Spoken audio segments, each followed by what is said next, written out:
ഒരു സ്റ്റുഡൻറ് ഒരു കാൻഡിഡേറ്റ് അവിടെ വന്നു ജോയിൻ ചെയ്തു, ഒരു പർട്ടിക്കുലർ ജോബ് റോളിൽ ജോയിൻ ചെയ്തു, what will be his possibilities for his career growth? Okay, അപ്പോൾ ഇതിൽ ശരിക്കും പറഞ്ഞാൽ മെയിൻ ആയിട്ടുള്ള കാര്യം എന്ന് പറഞ്ഞാൽ നമ്മൾ സ്വയം മനസ്സിലാക്കേണ്ടതും കാൻഡിഡേറ്റ്സും മനസ്സിലാക്കേണ്ട ഒരു കാര്യം എന്ന് വെച്ചാൽ, ഇന്ന് ജോയിൻ ചെയ്തു, നാളെ സൂപ്പർവൈസറായി, മറ്റന്നാൾ മാനേജറായി, അതിൻ്റെ പിറ്റേ ദിവസം GM ആവാമെന്ന് ധരിച്ചിട്ട് ഒരാളും ഈ കോഴ്സിന് വരണ്ട.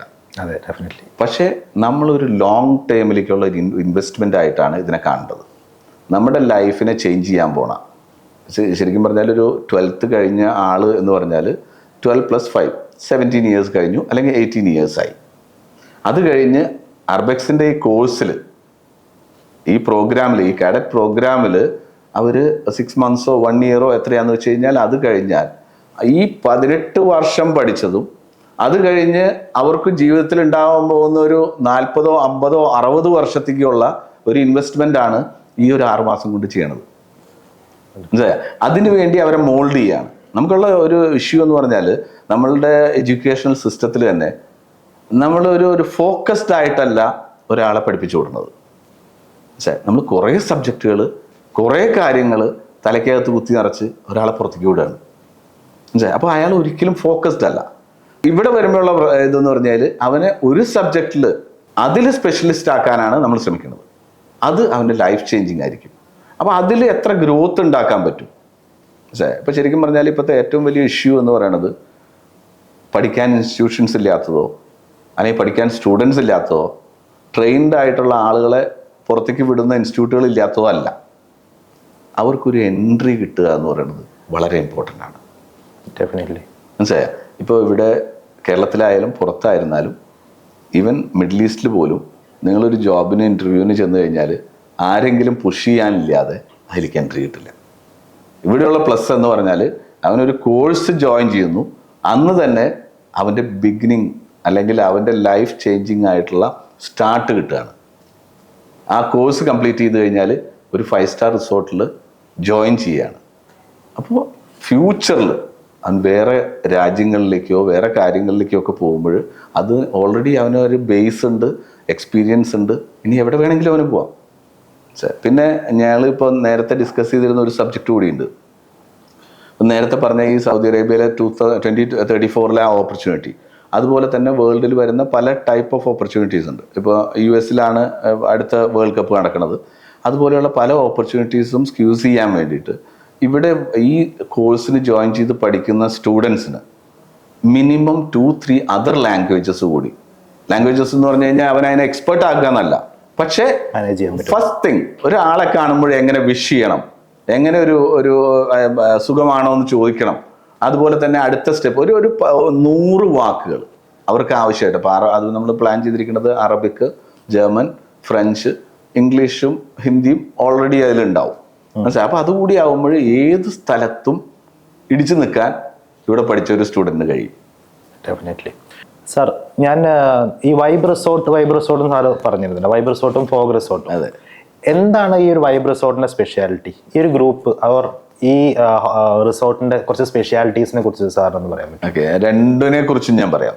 ഫോഗ് റിസോർട്ട് ആൻഡ് സ്പാ എന്ന് പറയുന്നത് അതൊരു 4 star ഡീലക്സ് റിസോർട്ടാണ്. അത് 2010 അത് തുടങ്ങിയത്. ഇപ്പോൾ ഓൾമോസ്റ്റ് 15 years ആയി. കേരളത്തിലെ ഏറ്റവും നല്ല ഫാമിലി റിസോർട്ടിനുള്ള വേൾഡ് ട്രാവലേഴ്സ് അവാർഡ് കിട്ടിയിട്ടുള്ള റിസോർട്ടാണ്. എല്ലാ ഫെസിലിറ്റീസും ഉണ്ട്. ഫാമിലീസിന് ഏറ്റവും കൂടുതൽ കണക്റ്റഡ് ആവുന്നതും ഫാമിലീസിനെ ഏറ്റവും കൂടുതൽ ഇഷ്ടപ്പെടുന്നതുമായിട്ടുള്ള റിസോർട്ടാണ് ഫോഗ് റിസോർട്ട്.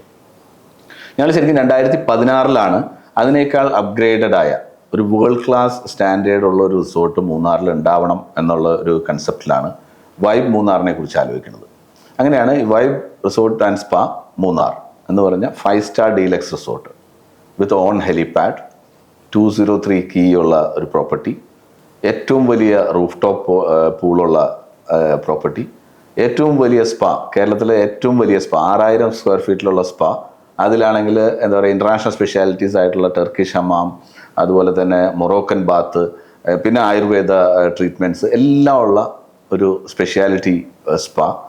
അതുപോലെ തന്നെ ഏറ്റവും കൂടുതൽ റെസ്റ്റോറൻറ്റ് സ്പേസ് ഉള്ള, കേരളത്തിലെ ഏറ്റവും കൂടുതൽ റെസ്റ്റോറൻറ്റ് സ്പേസ് ഉള്ള റിസോർട്ടാണ് വൈബ് റിസോർട്ട്. ഇതൊക്കെ കൂടാതെ ഇപ്പോൾ നമ്മളുടെ ഒരു പുതിയൊരു ഇൻഫിനിറ്റി പൂളിൻ്റെ പണി നടക്കുന്നുണ്ട്. അത് വിത്തിൻ ഒരു 2 months അത് ഓപ്പൺ ആവും. അത് ഇന്ത്യയിലെ ആദ്യത്തെ 24/7 പൂളാണ്. ഇന്നിപ്പോ നിങ്ങൾ പല സ്ഥലങ്ങളിലും ചെന്ന് താമസിക്കുമ്പോൾ നിങ്ങൾ കണ്ടിട്ടുണ്ടാവും 7 മണിക്ക് പൂൾ ക്ലോസ് ചെയ്യുമെന്ന് പറയും. മനസ്സിലായോ?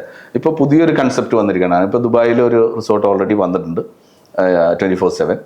ഇന്ത്യയിലെ ആദ്യത്തെ 24/7 പൂളാണ് വൈബിൽ വരാൻ പോകുന്നത്. അപ്പൊ എല്ലാം everything has to be a speciality.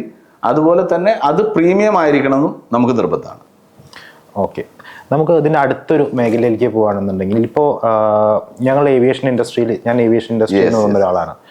Aviation ഇൻഡസ്ട്രിയിൽ നമ്മൾ പണ്ട് കാലത്തുള്ളത് പോലെയല്ല, ഒരു കസ്റ്റമർ എക്സ്പീരിയൻസ് കൂടുതൽ കസ്റ്റമർ ഡിലൈറ്റ്, അങ്ങനെ നമ്മൾ കസ്റ്റമേഴ്സിന് വേണ്ടി കുറേ ചേഞ്ചസ്, കസ്റ്റമർ എക്സ്പീരിയൻസിൽ കുറേ ചേഞ്ചസ് വരുത്തിയിട്ടുണ്ട്. നമുക്കൊരു എയർപോർട്ട് സർവേ ക്വാളിറ്റി എന്ന് പറഞ്ഞൊരു പ്രോഗ്രാം ഉണ്ട്.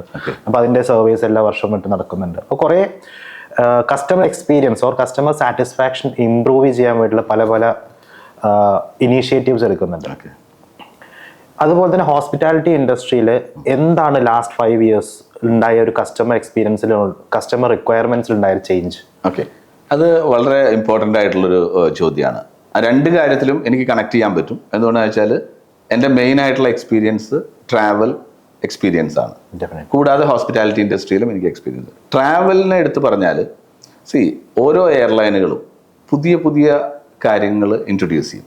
ഫോർ എക്സാമ്പിൾ, എമിറേറ്റ്സിനെയോ അല്ലെങ്കിൽ ഖത്തർ എയർവേസിനെയോ അല്ലെങ്കിൽ ഇത്തിഹാദിനെ പോലെയുള്ള എയർലൈനുകൾ ലക്ഷറി എന്ന് പറഞ്ഞ്, ലക്ഷറി സൂപ്പർ ലക്ഷറി എന്ന് പറഞ്ഞ് അവർ സീറ്റ് ചേഞ്ച് ചെയ്ത് ഒരു എന്താ പറയുക ബെഡ്റൂം തന്നെ ഫ്ലൈറ്റിനുള്ളിൽ കൊടുക്കുന്ന ഫസ്റ്റ് ക്ലാസ് സീറ്റുകളാക്കിയിട്ടാണ് ഇപ്പോൾ കാര്യങ്ങൾ മുന്നോട്ട് പോയിരുന്നത്. ഇൻ ബിറ്റ്വീൻ ബഡ്ജറ്റ് എയർലൈൻ എന്ന് പറഞ്ഞ് എയർ അറേബ്യ വന്നു. അന്ന് വന്ന സമയത്തൊക്കെ എല്ലാവരും പറഞ്ഞു ഇതാരും ഉപയോഗിക്കാൻ പോണ ഒരു സിസ്റ്റം അല്ല, ഇങ്ങനെ ഒരു സിസ്റ്റം റൺ ചെയ്യില്ല, ഇങ്ങനെ ഒരു പ്രോഫിറ്റബിൾ ആയിട്ട് നടത്താൻ പറ്റില്ല എന്ന് പറഞ്ഞു കൊടുത്ത് എയർ അറേബ്യ വളരെ സക്സസ്ഫുൾ ആയിട്ട് ഇപ്പോഴും നടക്കുന്നുണ്ട്. അപ്പോൾ എല്ലാ ഏരിയയ്ക്കും ഒരു ടൈപ്പ് ഓഫ് കസ്റ്റമർ ഉണ്ട്. പക്ഷെ അതിലുള്ള ഇഷ്യൂ എന്ന് പറഞ്ഞാൽ customers expectation level is too high. അതിപ്പോൾ 100 രൂപ കൊടുത്ത് എടുക്കണവനായിരുന്നാലും 10,000 ദിർഹം കൊടുത്ത് ടിക്കറ്റ് എടുക്കണവനായിരുന്നാലും അവരുടെ എക്സ്പെക്ടേഷൻ അത് വെരി വെരി ഹൈ ആണ്. അപ്പോൾ നമ്മൾ എന്ത് ചെയ്യണം? നമ്മൾ എന്ന് ഉദ്ദേശിച്ചത് ഇപ്പോൾ നേരത്തെ ഡോൺ പറഞ്ഞ പോലെ തന്നെ നിങ്ങളുടെ ഇവിടെ പഠിച്ചിറങ്ങുന്ന ഒരു സ്റ്റുഡൻറ്റ് സാധാരണ നേരത്തെ ആളുകൾക്ക് കിട്ടിയിരുന്നത് അതേ സർവീസ് കൊടുക്കാൻ വേണ്ടിയിട്ടാണെങ്കിൽ അവരെ കിട്ടിയിട്ട് കാര്യമില്ല. Extra what they can give extra to that customer അല്ലെങ്കിൽ ആ ഗസ്റ്റ്, അത് ഹോസ്പിറ്റാലിറ്റി ഇൻഡസ്ട്രിയിലായിരുന്നാലും ട്രാവൽ ഇൻഡസ്ട്രിയിലായിരുന്നാലും. അപ്പോൾ ഇതിൽ രണ്ടിലും എങ്ങനെ സ്പെഷ്യലൈസ് ചെയ്യാം, അത് വലിയ ഇമ്പോർട്ടൻ്റ് ആയിട്ടുള്ള കാര്യമാണ്. ഇപ്പോൾ ചെറിയൊരു എക്സാമ്പിൾ ഞാൻ പറഞ്ഞുതരാം. വൈബ് റിസോർട്ടിൽ നിങ്ങൾ ഓരോ റൂമിലേക്കും കയറുമ്പോൾ അതിൻ്റെ വാക്ക് വേയുടെ ഒരു വിഡ്ത്ത് നിങ്ങളൊന്ന് ശ്രദ്ധിച്ചാൽ മനസ്സിലാവും അതിലെന്ത് ചേഞ്ചാണ് നമ്മൾ വരുത്തിയിരിക്കുന്നത്. ഫോർ എക്സാമ്പിൾ, ഒരു ഇൻ്റർനാഷണൽ ട്രാവൽ പോണ ഒരാൾ UK അല്ലെങ്കിൽ ഫ്രാൻസിലോ ഒരു റൂം എടുത്താൽ ആ റൂമിനുള്ളിലേക്ക് കയറുമ്പോൾ ഒരു ഇടുങ്ങിയ വഴി കൂടെ പോയിട്ടാണ് റൂം ഉണ്ടാവുക. നമ്മളത് കയറുമ്പോൾ തന്നെ നമ്മളുടെ മനസ്സിലെത്തും. അപ്പോൾ നമ്മൾ ഓപ്പൺനെസ് മനസ്സിലായ ആ ഒരു ഇത് ഫീല് കിട്ടാനാണ് ആ ഒരു ചേഞ്ച് വരുത്തിയത് ഓരോരോ കാര്യങ്ങളിലും. അതുപോലെ തന്നെ ഒരു ഫാമിലിയുടെ ഇപ്പോഴുള്ള കാലത്ത് ഏറ്റവും വലിയ കൺസേൺ ആണ് നമുക്ക് ഒരു 10-15 വയസ്സുള്ള കുട്ടികൾ നമ്മുടെ കൂടെ ഉണ്ടെങ്കിൽ ഈവൻ 2 റൂം എടുത്തിട്ടുണ്ടെങ്കിലും അവർ എന്താണ് ചെയ്യുന്നതെന്ന് അറിയാനുള്ള നമ്മളുടെ ആകാംക്ഷ, നമ്മളുടെ ഉത്കണ്ഠ. അപ്പോൾ എന്തുണ്ടാവും? ഈ ഫാദറിനും മദറിനും അവരുടെ വെക്കേഷൻ എൻജോയ് ചെയ്യാൻ പറ്റില്ല. അതിന് നമ്മൾ എന്ത് ചെയ്തെന്ന് വെച്ച് കഴിഞ്ഞാൽ നമ്മളുടെ വൈബിൽ ഓൾമോസ്റ്റ് 21ഓളം റൂമുകൾ ഇന്റർ കണക്റ്റിംഗ് റൂംസ് ആണ്. അപ്പോൾ അവർ കണക്റ്റഡ് ആണ്, ദേ ആർ ഹാപ്പി, മറ്റവരും ഹാപ്പിയാണ്. എന്ന് വെച്ചാൽ ഇവർ ഹാപ്പി ആവണതിന് കാരണം എന്താണെന്ന് വെച്ച് കഴിഞ്ഞാൽ അവർ സേഫ് ആണെന്നുള്ളതാണ് ഇവരുടെ ഹാപ്പിനെസ്. മറ്റവർ ഹാപ്പി ആവണതിന് കാരണം എന്താ വെച്ചാൽ ഇപ്പോൾ ഈവൻ ഗേൾസ് ആയിരുന്നാലും ബോയ്സ് ആയിരുന്നാലും ഓക്കെ ഇവരും കണക്റ്റഡ് ആണ്, നമുക്ക് ഫാമിലി ആയിട്ട് തന്നെ എൻജോയ് ചെയ്യാൻ പറ്റും. അല്ലെങ്കിൽ ഒരു റൂം മറ്റേ റൂമായിട്ടിരിക്കുമ്പോൾ അതൊരു കണക്ഷൻ കുറവ് വരും. അപ്പോൾ ഇതുപോലെയുള്ള ചെറിയ ചെറിയ കാര്യങ്ങളായിരിക്കാം. അപ്പോൾ നമ്മൾ ചെയ്ത ഒരു കാര്യം എന്ന് വെച്ച് കഴിഞ്ഞാൽ വേൾഡിൽ ആകെ ഈജിപ്തിൽ മാത്രമാണ് നിങ്ങൾക്ക് ഒരു ബുക്ക് ചെയ്യണ സമയത്ത് ഇന്റർ കണക്റ്റിംഗ് റൂംസ് എന്ന് പറഞ്ഞാൽ എല്ലാവരും സാധാരണ റിക്വസ്റ്റ് ഇടാറുണ്ട്. പക്ഷേ അതിനടിയിൽ തന്നെ ഇവർ റിപ്ലൈ കൊടുക്കുമ്പോൾ ഹോട്ടലുകാർ എന്ത് ചെയ്യുന്നു വെച്ചാൽ ഇന്റർ കണക്റ്റിംഗ് റൂം ഗ്യാരണ്ടീഡ്, അപ്പോൾ ഗ്യാരണ്ടീഡ് കൊടുക്കില്ല, അപ്പോൾ അവൈലബിലിറ്റി മാത്രമേ, സബ്ജക്ട് ടു അവൈലബിലിറ്റി എന്ന് പറഞ്ഞാണ് അവർ കൊടുക്കുക. പക്ഷേ ഈജിപ്തിൽ ഒരു സിസ്റ്റം ഇൻട്രൊഡ്യൂസ് ചെയ്തു. ഇന്റർ കണക്റ്റിംഗ് റൂം നമ്മൾ ഗ്യാരണ്ടീഡ് തരും, but you have to pay $25 more. Okay. അപ്പം നമ്മൾ ആ സിസ്റ്റം എടുത്തു. നമുക്ക് ആളുകൾ പൈസ കൊടുക്കാൻ തയ്യാറാണ്, അവർക്ക് സ്പെൻഡിങ് പവർ ഉണ്ട്. പക്ഷെ നമുക്കത് കൊടുക്കാൻ പറ്റില്ലെങ്കിൽ എന്താ ചെയ്യുക? അപ്പം നമ്മൾ എന്ത് ചെയ്തു വെച്ചാൽ okay, we are doing the same. നമ്മൾ വൈബിൾ ചെയ്തിട്ടുള്ളതെന്ന് വെച്ചാൽ നമ്മുടെ ഇന്റർ കണക്ടിങ് റൂംസ് ഒരാൾ റിക്വസ്റ്റ് ചെയ്താൽ അവൈലബിലിറ്റി ഉണ്ടെങ്കിൽ സബ്ജക്റ്റ് ടു അവൈലബിലിറ്റി നമുക്ക് കൊടുക്കാം. അതല്ല എങ്കിലും ഇവർക്ക് വേണമെങ്കിൽ ഗ്യാരണ്ടീഡ് ആയിട്ട് ബുക്ക് ചെയ്യാം. ഇഫ് ദേ പേ $25 മോർ, നമ്മൾ ഗ്യാരണ്ടീഡ് ആയിട്ട് ഇന്റർ കണക്ടിങ് കൊടുക്കും. Their key will be ready there when they will be there. നമുക്കിപ്പോൾ അതുപോലെ തന്നെ ഇപ്പോൾ മാരിയറ്റ് എന്ന പ്രോപ്പർട്ടി, ഇപ്പോൾ ഫെയർഫീൽഡ് ബൈ മാരിയറ്റ് എന്ന് പറഞ്ഞ ബഡ്ജറ്റ്ലി കുറച്ചുകൂടി ബഡ്ജറ്റ് ഫ്രണ്ട്ലി ആയിട്ടുള്ള പ്രോപ്പർട്ടീസ് അവർ റൂംസ് കൊടുക്കുന്നുണ്ട്. പക്ഷെ അവരുടെ ക്വാളിറ്റി ഓഫ് സർവീസിലും ഇതില്ല. പക്ഷെ ഇതൊരു മാർക്കറ്റിൽ കോമ്പീറ്റ് ചെയ്യാൻ വേണ്ടിയിട്ടാണോ അവരിങ്ങനെ ചെയ്യുന്നത്? ഡെഫിനറ്റ് ആയിട്ടും ഹോട്ടൽ ഇൻഡസ്ട്രിയിൽ മാത്രമല്ല, ഒരു വിധപ്പെട്ട ഇൻഡസ്ട്രിയിലെല്ലാം. ഇപ്പൊ സൂപ്പർ മാർക്കറ്റ് ആയിക്കോട്ടെ, മാൾസിൽ സൂപ്പർ മാർക്കറ്റ് ഉണ്ട്, അതിലും ചെറിയ ടൈപ്പ് സൂപ്പർ മാർക്കറ്റ് ഉണ്ട്, പെട്ടിക്കടകളുണ്ട്. എല്ലാവർക്കും ബിസിനസ് ഇല്ലേ?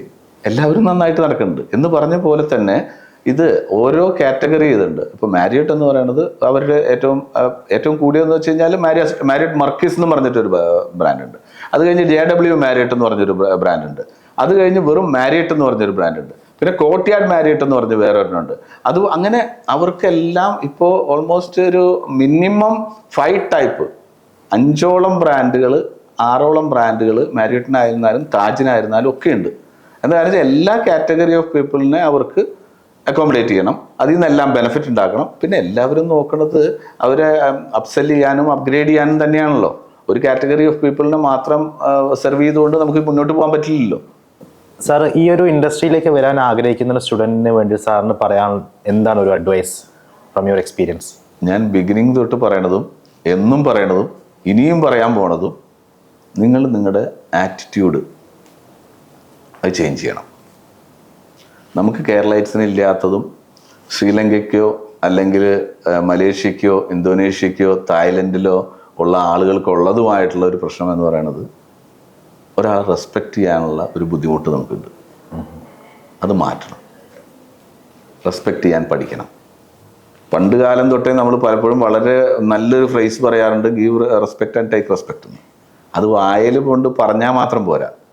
അതിലേക്ക് നമ്മൾ എത്തിയാൽ you will be A very good student, you will be A very good professional.